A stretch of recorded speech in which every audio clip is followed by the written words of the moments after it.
Hello. I will be talking about Hericium Abietis, or bear's head fungi. I will be referring to it as bear's head fungi for most of this video.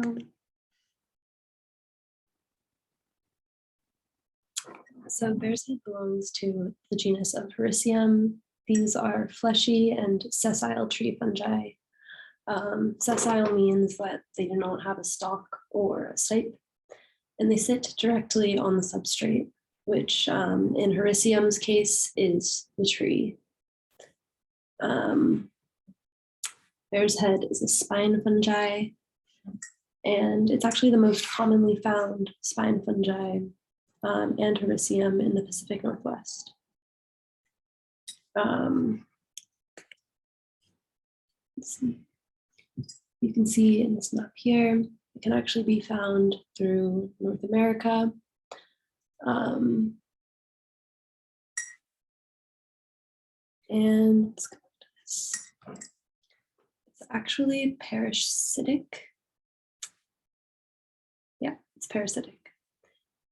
And on conifers, they cause white rotting. This species selectively attacks the lignin as well as hemicellulose in wood, which ends up forming wood decay. I didn't really find research on the medicinal uses specifically of bear's head fungi, although they are said to be of medicinal interest. And I'm really interested to learn more about this. Other species within the Hericium genus are thought to have medicinal purposes, specifically lion's mane or Hericium erinaceus, which is thought to benefit the brain. Like I said, I'm really interested in learning more about this. Let's get this image. So this is a choice edible mushroom.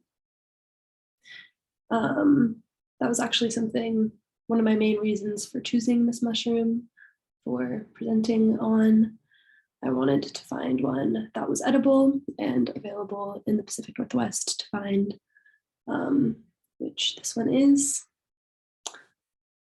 And I actually didn't find any poisonous lookalikes for this one. The lookalikes happen to be they're other Hericiums. So lion's mane is a lookalike, but they are not poisonous. And this is the most common one that you'll find in our region. Let's see.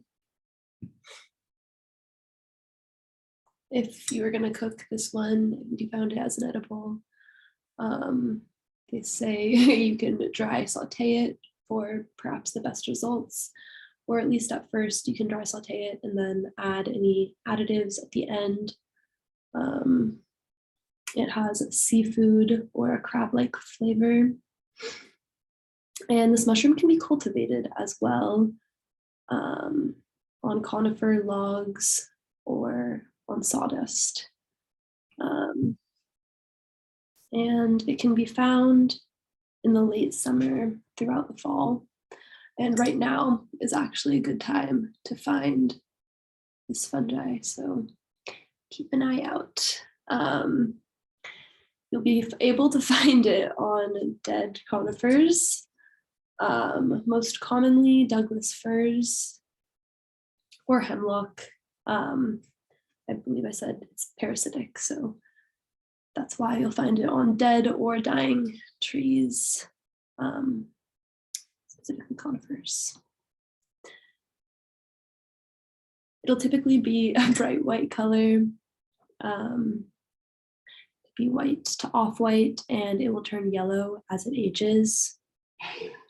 It has teeth on the hymenium. As you can see, it does not have a distinct cap or a stipe. Rather, it has these coral-like structures. There's these icicle-like teeth, which are clustered at the tips of the branches, as you can see here. And they'll produce a white spore print. Many fruiting bodies will often be found growing on the same tree. One source I found said up to 12 fruiting bodies can be found on the same log. And you can often spot them high up, or if you're lucky, on a fallen tree, and then you might be able to gather a bunch of them because they'll be within your reach. And they are known to return year after year in the same spot. So if you find them, it's a good idea to make a note of just where you found them. And then you can come back at the same time the next year and hopefully get even more of them. They will be 10 to 75 centimeters tall and wide, which is about from 4 to 30 inches. Or another reference is the size of a baseball to the size of a basket. And then each spine or icicle, so each one of these guys here, is normally about a half a centimeter to a centimeter long, although they can be up to 5 centimeters. And that's actually one of the distinguishing features of this species. So that is what I've got, I believe. Yeah. Here's my sources. And thank you for listening. Let's see. Oh, I'm still recording.